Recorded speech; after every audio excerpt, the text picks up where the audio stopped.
Welcome to the Informed Pregnancy and Parenting Podcast. I'm your host, pregnancy-focused chiropractor, Dr. Elliot Berlin. You've tuned into the after episode of a before and after birth story. My guest today is a fitness coach, a fitness app creator, as well as a mommy and wife. We have left off at the end of pregnancy, eagerly awaiting a birth experience that was going to be hopefully different than the first. Michele Maturo, welcome back to the podcast.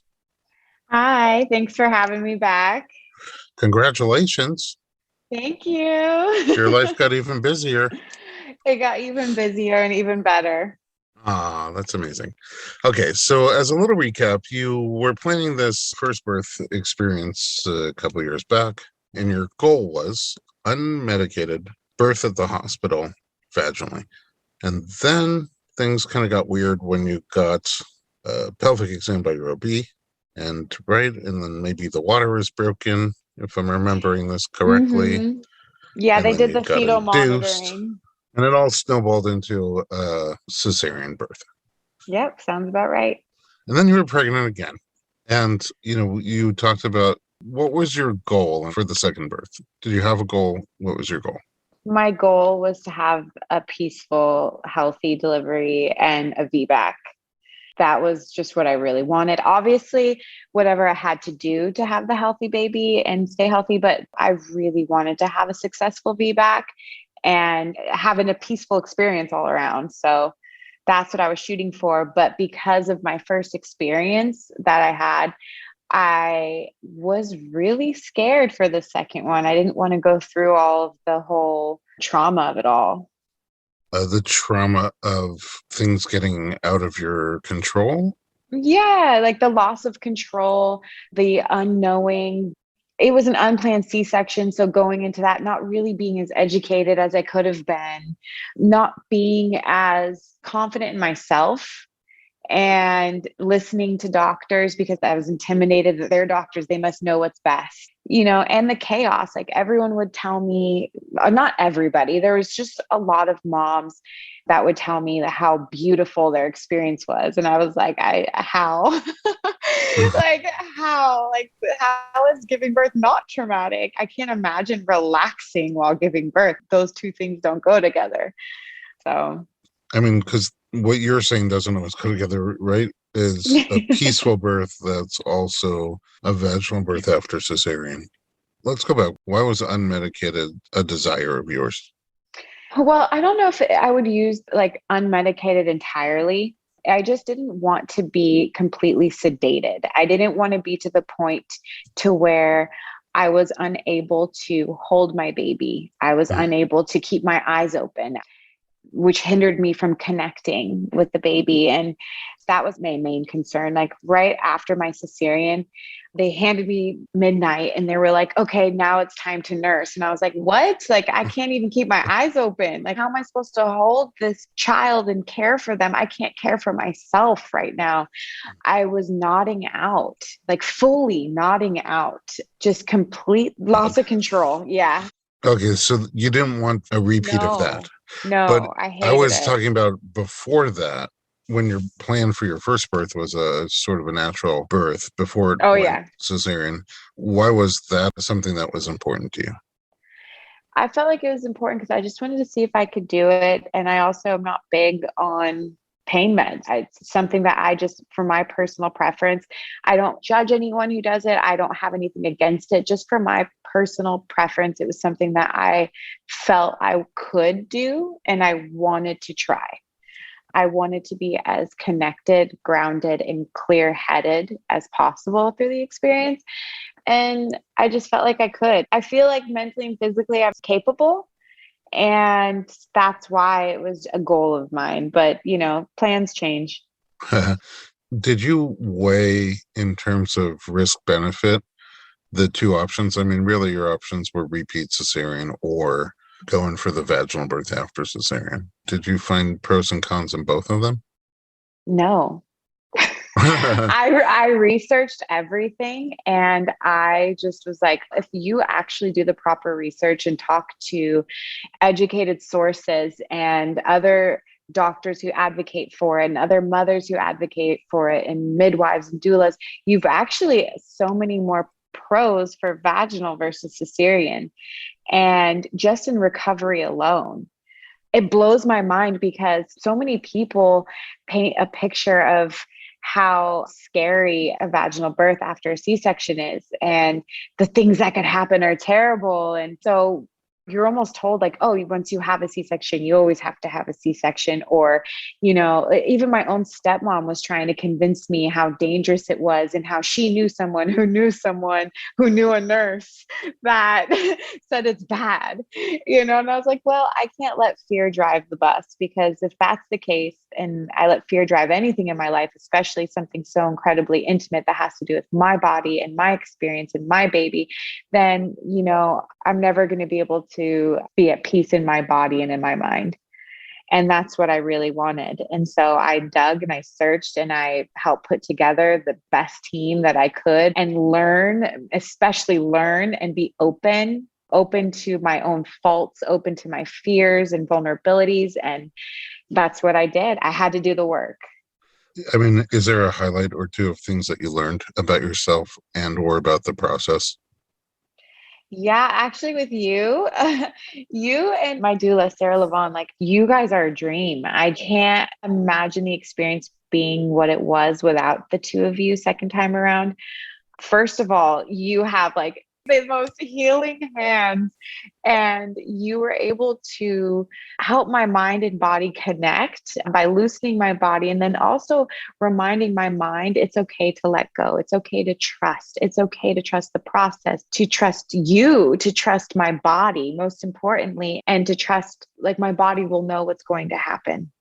And I think that is the most beneficial thing that I learned, because during the whole process, I just had to be like, women did this for how many years before me?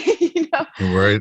Our bodies are designed for this. And yes, there can be complications, and not every woman's body is designed for it, but mine specifically has been blessed enough to be designed for it.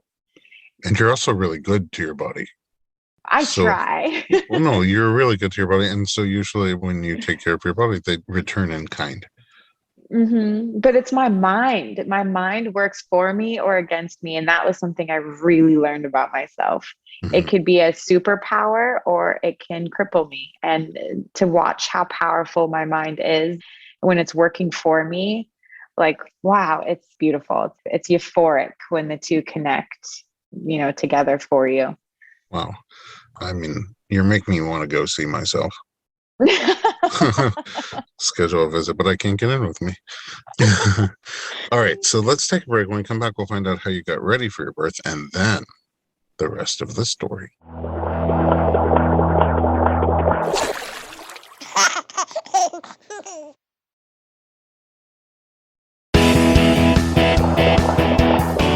All right, welcome back, Michele. So what are the things that, as you got closer, are there things that made you feel like, yes, this is going to work and I'm going to do it, or maybe this is a dumb idea? Did you have ups and downs, or you just focused on the prize the whole way through? I had ups and downs. I was like, my hips are going to be too tight, or this is too good to be true. I had my ups and downs, but I was stubborn. Oh, I switched doctors. You did switch doctors. What was that about? We weren't a fan. Once we did the tour of the hospital, actually, we were like, we're not going to get the care that we want at this hospital. And I was, I think, like 32 weeks when I switched, right? Yeah. Somewhere around there. Third trimester for sure. And and here's the interesting thing about your switch. I wasn't sure. Some doctors are very, very pro VBAC. Some are really just not into it at all. And there's everything in between. I wasn't sure about your doctors. I was like, are you sure your doctor's really into VBAC? And then I remember you telling me, hey, I switched doctors. I'm like, oh, great. It must be one of the VBAC kings or queens. And you're like, yeah, it's this doctor. And I'm like, I don't even know if she does VBAC. I love her. She's amazing and everyone's good quality. But I just didn't even know she was into VBAC at all. But that's not exactly why you switched to her, I guess. No, well, it was a part of the reason, actually, yes. I know that you had your reservations, like, oh, I'm surprised. But I had reservations about my original doctor that I had thought I found that was going to agree with me. She kept using terms like, we're going to do our best, or don't hold on to the idea of this, just kind of preparing me for I was like, she's going to give me a C-section for Mm, sure. I feel like mentally preparing me to do whatever she wanted to do. right. And I was looking out for those signs. And, with your help and Sarah's help, I was able to catch those. And actually, a friend of mine and Matt, my husband, she heard about my story, my first birthing experience. And she was like, oh my gosh, I have to connect you with my doctor. She's incredible for induction. She's incredible for kind of just pushing boundaries and making it happen. And she will really get you there if this is what you want to do. And she doesn't typically just take people on this late in the pregnancy. She met with us and she was like, challenge accepted. That's great. Yeah. And she really took it head on. And she's like, I'm going to get you there. There's no doubt. We are going to get your cervix open, girl. Don't you worry. I will do whatever it takes, whether if I have to do that manually or not. Oh, wow. That sounds intense. We'll get there. I'll tell you more about it. Okay. So does that mean last time your cervix didn't open? Well, she just was worried because I opened to 6 for my first one, and then I didn't make much progress. And so they did the C-section. Okay. Are there things that you did in the final weeks to prepare? And what were your visits like with her in the final weeks? She was just keeping a close eye on me because she knew my first experience. She knew that I had issues with my placenta the first time around. She knew what to look for. And that's really another reason we wanted to be with her. We wanted someone who was invested, who cared to look and monitor closely, and who knew what to look for. So she prepared me with exercises. My doula also prepared me with exercises to do. Luckily, I am a fitness coach, so I was on a prenatal workout program. And towards the later weeks, I was opening my hips and doing a lot of mobility and stretching. I was seeing you religiously. You were opening up my hips, loosening my lower back. You were working your magic. And my OB was just really keeping a close eye on the baby's growth. Did you have a plan as you got towards the end? Because you mentioned induction. Mm-hmm. I really wanted to go into labor naturally. So that was the goal, to have a VBAC and not be induced. I was really, really this is all I want. Please, fingers crossed. I'm praying. I'm doing the work mentally, physically, spiritually, whatever I need to do to make this happen. And we were headed in that direction. And my doctor was like, listen, I'm not going to let you go past 40 weeks. I'm just telling you that because it's a VBAC. And if the baby's bigger, it's going to be a little bit more difficult. So I had that reservation of oh man. But it turned out, I want to say at 37 weeks, my checkup with my doctor was good. And then something happened between 37 weeks and 38 weeks. And the baby's stomach had dropped off the growing curve, and it was only at 6%. So where was it before that? Do you remember? Perfect. The week before, the baby was perfect. She was absolutely beautiful. We are doing great. But she's like, you're still closed. You are as closed. Your cervix. It couldn't be more closed. Oh, wow. Okay. She was like, oh no.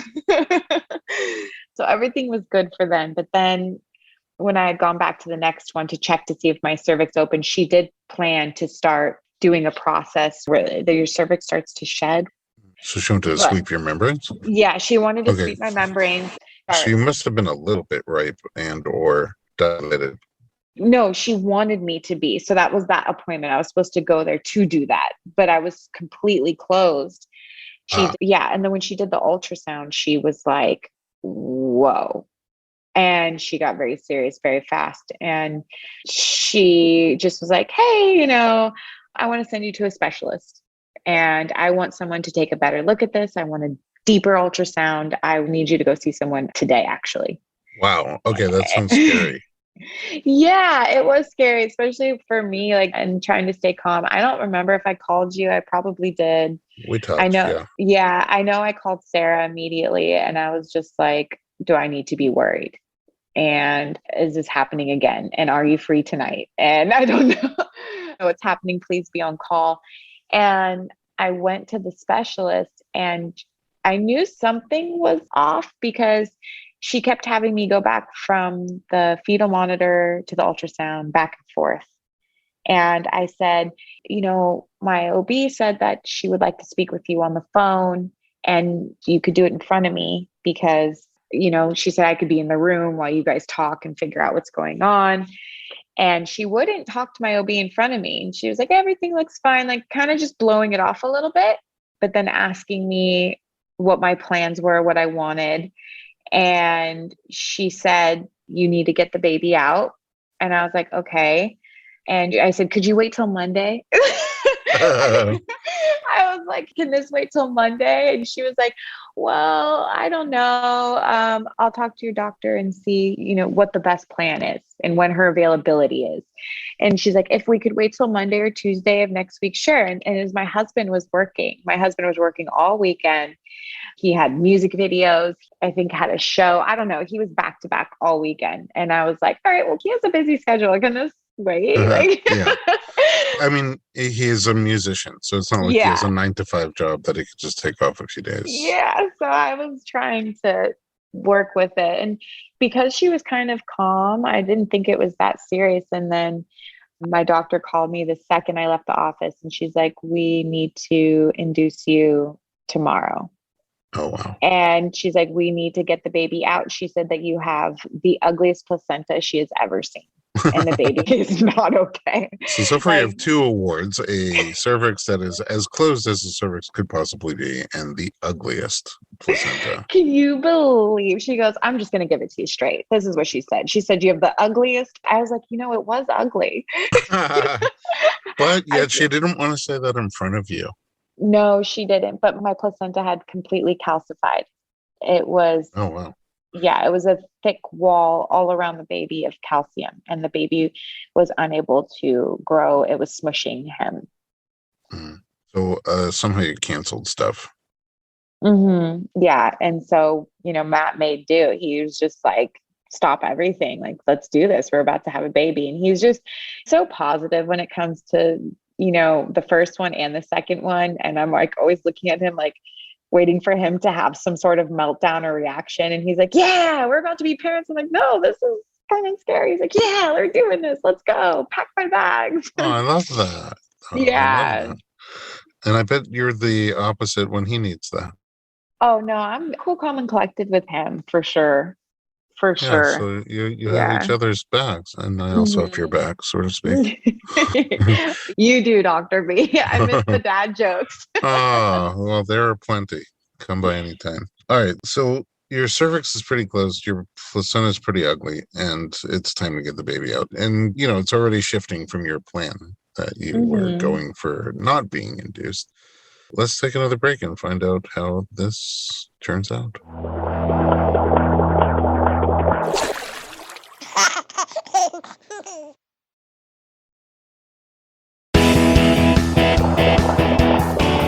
Welcome back to the Informed Pregnancy Podcast. We're talking to Michele, and Michele really wants a non-induced vaginal birth after cesarean, but there's a twist, and the baby's not gaining weight, and the placenta looks mighty ugly, full of calcification, and the recommendation is to get the baby out right away.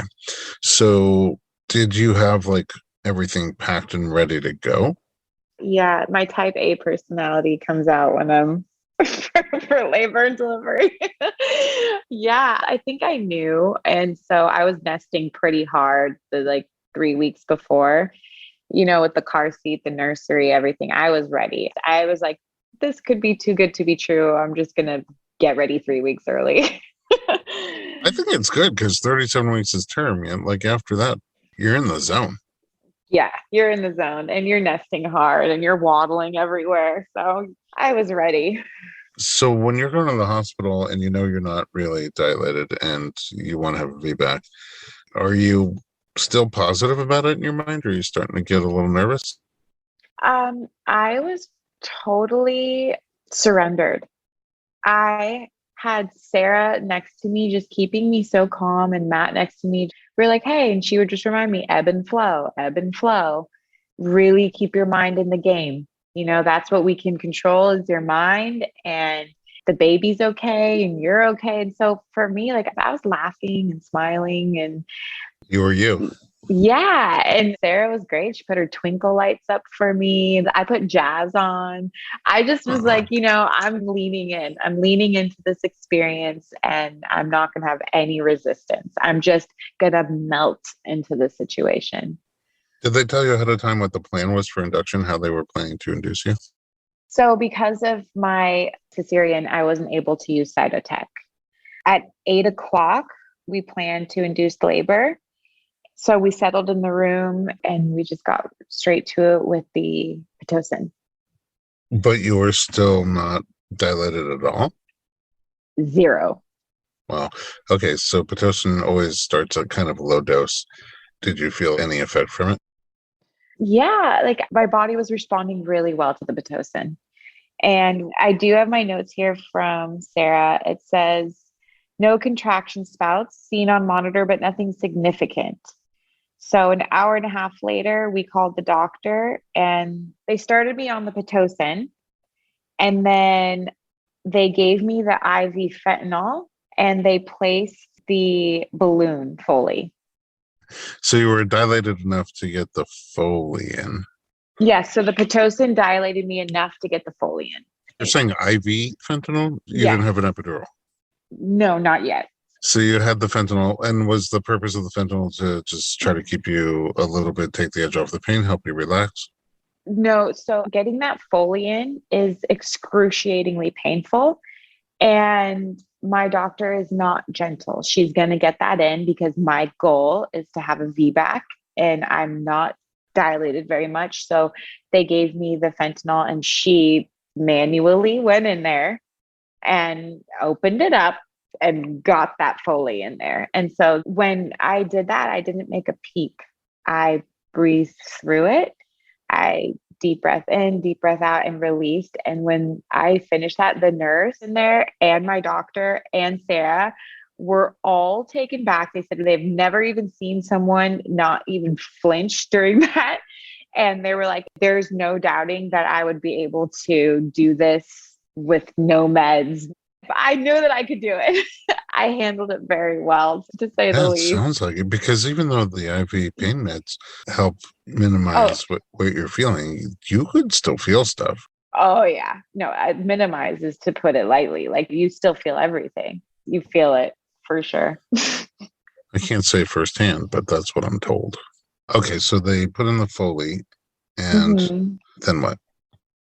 I just let the process begin. I listened to my jazz music. I was taking deep breaths. I was trying to rest before my body started to experience crazy contractions. Yeah, I just kind of relaxed. Didn't think that was possible, but I started to feel contractions around midnight, like heavier contractions, and I was breathing through it all. I got out of bed. I was walking around. Sarah was massaging my back and the top of my butt, just keeping a lot of movement. The movement really helped me with the contractions as they started to pick up. And then I had a Pitocin at 8 ml per hour. And by that time, I had contractions every 2 to 3 minutes, and they were getting more and more intense. How would you describe what they felt like? Waves. They felt like very intense, tightening waves. I can't really describe this. It's like the worst cramps. I never really even had cramps. I could only imagine it'd be like the worst cramps you've ever felt. But for myself, it's just a wave that I needed to ride and breathe through. And what really helped me was the movement, rolling my hips side to side. We did a lot of rocking. We had the yoga ball in there. I was bouncing on the yoga ball. You know, Is there Someone checking you periodically, or did you have a plan on, hey, we'll check you at whatever time? Yeah, everything was looking great on the monitor, and I was really breathing through it. There was not much for them to do. They would come in and see how much I dilated, but we were really just waiting. So when you dilate enough, the Foley just comes out. So Four when that, centimeters. yeah, so when you're at 4 centimeters, the Foley will come out, and that's like game time, right? Your contractions start to pick up. So they would come in and tug the Foley. They would tug on it a little bit, and that was actually painful. Oh, more than Yeah. putting it in? I just was like, oh gosh, here she comes to just ruin my life. Like it was just really uncomfortable. And she does a tug, and if it pulls itself out, then you're 4 centimeters and it's game time. But around 3:42 in the morning, they came in, she tugged, and it went. I was like, yeah, we did it. We're four We did centimeters. 4 centimeters. And we all were just excited and we clapped. We were like, we're working. My body's doing what it should. It was a really happy moment. So at that point, I got out of bed and Sarah had me start alternating between swaying big hip circles and squats. And for every 3 contractions, I'd do a squat. And that really seemed to help. I did sideline releases for 3 contractions on both sides. That's where you lay on your side on the bed and you hang your top leg off. For those of you who don't know what that is. You're trying to open your lower back? Yeah, trying to open everything up and get my body ready. Again, I was just like breathing through all of this, just big in through my nose and then out, and just trying to just focus on thinking of melting. Instead of tensing my body, I was trying to look at it as a release. And so I think that really helps my process, and just not resisting it, not like getting tense like a workout. Like in a workout, it's always like tighten your muscles and focus on each individual muscle and bring it in. And this one, I had to focus on each individual muscle and melt it out. So I think working out actually like helped with that because I have body awareness. Yeah, that makes sense. And also, for what it's worth, in tough workouts, you push your body through physical discomfort because A, you know you're not in danger, and B, there's some sort of goal that motivates you and says, I want to do this. This is worthwhile. So just using your mind to push your body through discomfort is something that's not brand new to you. Yeah, absolutely. It's learning where I know I could push myself, but not in like a aggressive way, in an encouraging and an empowering way. And that's the difference. I'm not being aggressive with myself. I'm empowering myself. I am being gentle with my body, but I'm reminding myself that I am strong and I am capable and I am these things. And my body is made for this and I can do this, and being present. Because, working out, you have to be present. You can't just start thinking about other things. Yeah, usually thinking about what I'm going to eat when we're done. Actually, same. Okay, so how do things progress? We kept going. We kept doing more exercises. Then I started saying, because I had to get an epidural. So what I was told is, because I am going for a VBAC, it's the safest when you're in the hospital setting to get an epidural, because if God forbid something were to happen, like my uterus did explode, then they could get me into surgery right away, and they wouldn't have to wait for me to be numb to be able to do any incision or surgery or procedure or whatever. So I knew at some point I'd have to get the epidural, but I was still putting it off as much as I could. Okay, so that's their comfort zone, you're saying, is they want you to have the epidural. So you knew from the beginning you would have to get it at some point. At some point, yeah. And my thing was, I know I could do it, but I don't need to be a hero. I'm not going to fight them on this, because I felt like it was a compromise I was willing to have in this setting, because I did feel safer in the hospital setting. I know there's women that have done VBACs at home, but they were also with midwives who've done it at home before, and that's a whole different experience. And like I said, I've mentioned to you before, my comfort place isn't home to experience this. I did actually feel safer in a hospital setting. I always say you got to give birth where you feel safe giving birth. Yeah. And it's like everybody's different. And for me, like, hey, if something goes wrong, I know I'm going to have assistance quickly. And also, my husband has chronic pancreatitis. So, if he started to have a pancreatic attack or a flare up, I wanted to know that he could also be taken care of. So, it was win win for us both. Well, I think this is one of those stories where we take an extra break because I get the sense things are about to heat up. So we'll be right back.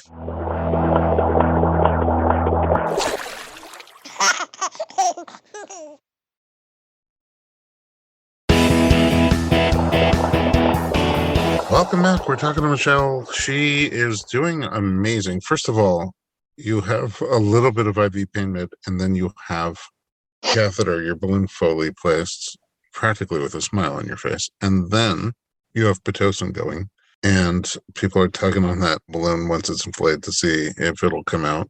No, then all of a sudden, yes. A round of applause. And then it sounds like you're just progressing nicely, going through all these different birth things, movements and positions and exercises and putting along. But you have to get that epidural at some point. So I wanted to clarify what you're saying. It's like, since you knew you had to get it at some point, did you just decide, okay, I'll get it now? No, I'm stubborn. So, I was like, I'm going to push it off as far as I can. So, I went through the night without it. And finally at 6:30 in the morning, I was like, okay, I'll take the epidural now. Because I had reached a certain point where I was dilated, where they were like, okay, like we're getting close. So at 6:30, like that was as far as I could push it. And so around 6:30 in the morning, I finally got it. 6:30 a.m. You decided to get the epidural. Do you have a recollection of where your cervix was at that point? At that point, I believe I was still at 4 centimeters and my amniotic sac was still intact. Oh, okay. 4 centimeters at 6:30 in the morning. Is your doctor in a rush at all, or happy to slow play? She was coming in to check on me, I believe, at 8 in the morning. And they wanted me to have the epidural before she got there. And so I got the epidural and my water broke at 7:30. Spontaneously. Yeah, it broke at 7:30. What was And that like? then it was gross.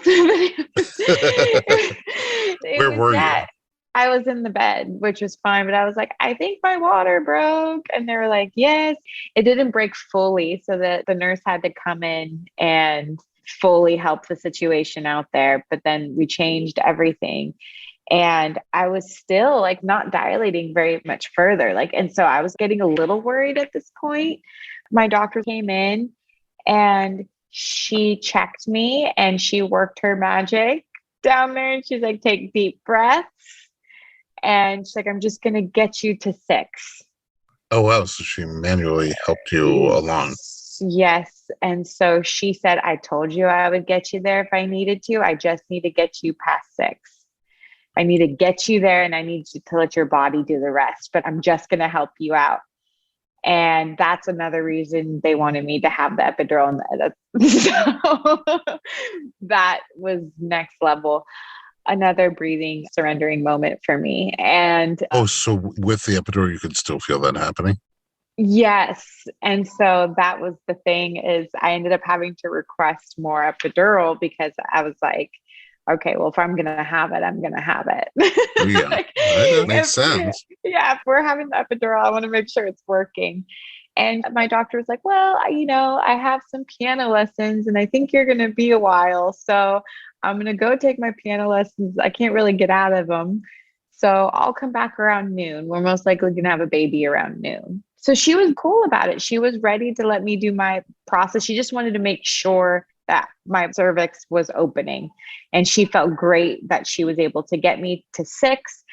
And she felt confident that a baby would be here by noon, but she wasn't rushing me, which was really incredible. I was able to just chill and breathe. And it was still so peaceful. Like when I tell you how peaceful, my husband slept.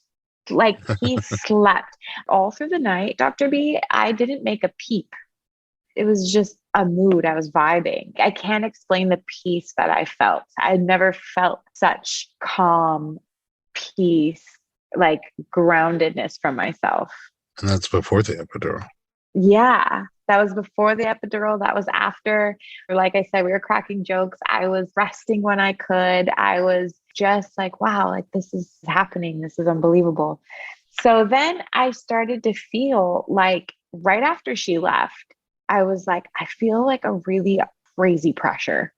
And after watching all the videos and talking, and I'm like, that means that the pressure and this pressure of everything means like it's about to happen. But she said 12 and it's only been, 15 minutes. Oh, wow. Pressure where? Do you remember where you felt it? I felt a lot of vaginal pressure. Like I was feeling like I needed to push. Oh, wow. And yeah, I felt like I needed to push. And I was laying on my side and I was like, can I have a pillow? Because like my hips closing at this point, like my knees on, I was like, I need more pillows. I need more pillows to keep my legs open. It was like an unbearable pressure. I just wanted to push. And I was like, I think there's a baby between my legs. I was like, there's no way that the baby's not out. This pressure is like, oh my goodness. I was like, I need the doctor to come back. You need to call her. But I she need the had doctor to piano come back. lessons. I know. And then Sarah was like, okay, just take a deep breath. I'm going to have the nurse come in and she's going to check you. And she checked me. She goes, you're at 10 centimeters. Wow. and, Wow. and I was like, I told you, I knew it. And then I was like, do I close my legs? I don't want the baby just to come out. They're like, Michelle, the baby's not going to come out. I was like, yes, it is. I can feel it. The baby is out. And they're like laughing at me. And then they called my doctor and she's like, I'm turning right around. And that was the first time I cried. And tears left my eyes because I just was so nervous that this baby was going to come before my doctor got back. Only because like that happened with my mom. And so I was like, oh my gosh, like history repeats itself. With your mom when you were born? My brother, my older brother. So she kept saying like, this baby's coming. I feel pressure. And everyone's like, it's okay. The doctor will be here. And she said, I know. And my brother was delivered in the waiting room. So I thought that that was about to be me, but I wasn't in a wait. I was being dramatic. Like everyone in the room was fully prepared. I was having a moment of like, oh no. So she got there as quickly as possible. And yeah, I was 10 centimeters, 100% +1. And I just rest. And that's when Sarah discussed pushing techniques with me and was reminding me and teaching me how to breathe. And 11 minutes later, there was a baby. No, you pushed for 11 minutes? Yeah. Like when I tell you that there was a pressure and this baby wanted out, I pushed 3 times, and this baby was out. Wow. Wow. Yes. I mean, the whole thing's crazy. It was like slow, slow, slow. She did something. Yeah. And like, it was, boom. yeah. And my doctor is great. She's so funny. She was like telling me how to push and like I wasn't doing it right. She's like, okay, stop. You just need to stop. She's like, you need to stop. And I'm like, I can't stop. And she's like, this is how you do it. And then I did it. And she was like, oh my gosh, you're a rock star. I have not seen this before. And I was like, it was amazing. She's like, do you want to deliver this baby? And I was like, no. And then she said, Dad, do you want to deliver this? And he's like, hell yeah. And they threw scrubs on him. I stopped pushing in the middle of it. They threw scrubs on him and he delivered the baby. So, oh, wow. You delivered together. Yeah, we delivered together. Yeah, I was like, what do you mean, hold on? I can't hold on. Oh my gosh, that's so incredible. What was the emotion when the baby came out? Relief, euphoria, everything and more that I wanted to feel. I felt so connected. I felt so empowered. I felt relief. My whole body was shaking.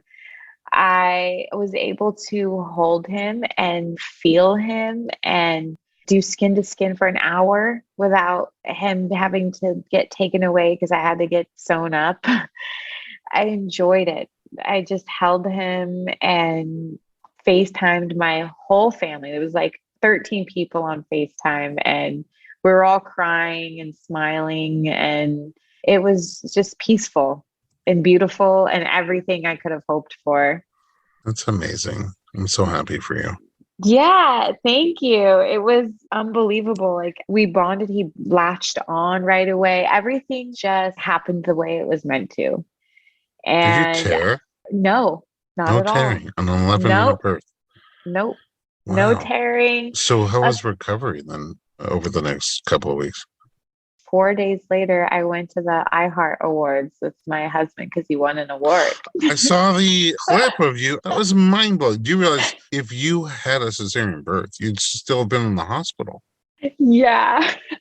And you were at an award show and you were like all dressed up like I was cracking jokes. I was like, yeah, I left my diaper at home to be here. This is a big deal.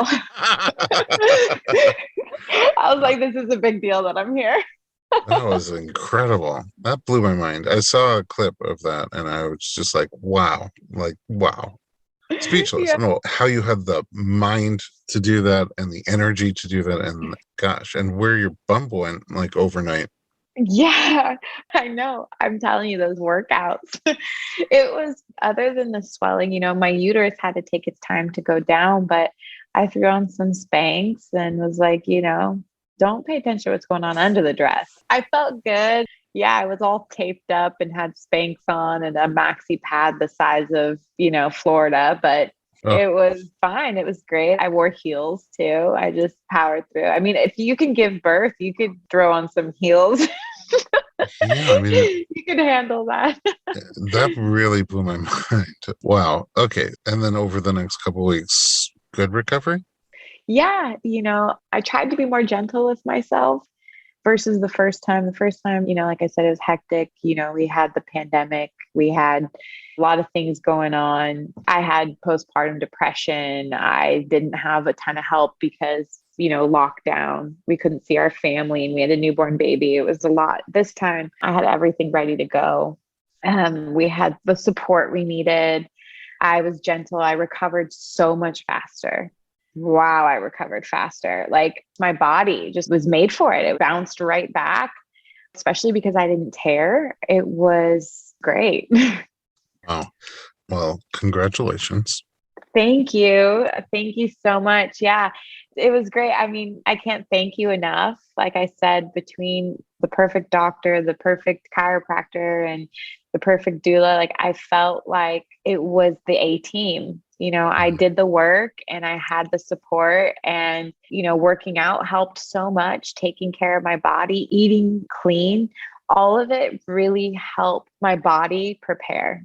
Originally you inspired me with that, all your clean eating and working out, but I was thinking about trying it myself. But then I realized I could just throw on some Spanx and put a dress over it and I'll be fine. I would pay to see that. One weekend. So speaking of working out, you're a fitness guru and you have the app and you also have a new program for mamas. I do. I have the prenatal workout program on my Move with Michelle app. It really helped get me through my pregnancy, and I was really gentle with it. I didn't want to overdo it. It's not about anything other than moving and taking care of yourself. You're not supposed to focus on actually like losing weight or being toned or all these things. It's just during pregnancy, you just need to take care of yourself and prepare your body for this labor and delivery. And my program really did help with that. And I do believe it helped me pushing for 11 minutes, 3 pushes. I truly believe, because I was, fit before, that really helped. And then my recovery, my body knew what to do, and it started just shrinking on its own without dieting, without crazy exercise. When I got the green light to actually work out at the 6 weeks mark, I got COVID. So I Oh, still had to wait another 2 weeks to work out. And, we're here now, and I'm working on another postnatal program to share with other mamas. that's But, great. The mhm. Move with Michelle app. Okay. Yeah, I'll give you guys the link that you guys can enter, because there's a little backslash somewhere in there. So I'll send you guys the link and Okay, you we'll could put the share. link. And then how can we find you online on the webosphere? Now I am at Michele Maturo on Instagram. That's Michele Maturo. And it'll soon be changed once I get my username. So if you can't find it, it's Michele Musto. Yeah. So that is that. M&M. All the M's Mm-hmm. in your family. A lot of M's. Matthew, Michelle, Midnight, and Morrissey. And Maturo and Musto. Mm-hmm. We're not a family of extremists by any means. Because you're both MM, and I don't know if I said this in the first one or not, but that means before you guys got together, you were each but now you're and with the kids we're mm-hmm. All right, Michele, amazing to talk to you. Thank you so much for sharing your story. We're going to visit you online at Michele with one L Maturo, or eventually Michele Musto. And we're also over there on that Insta thing at Dr. Berlin, DoctorBerlin.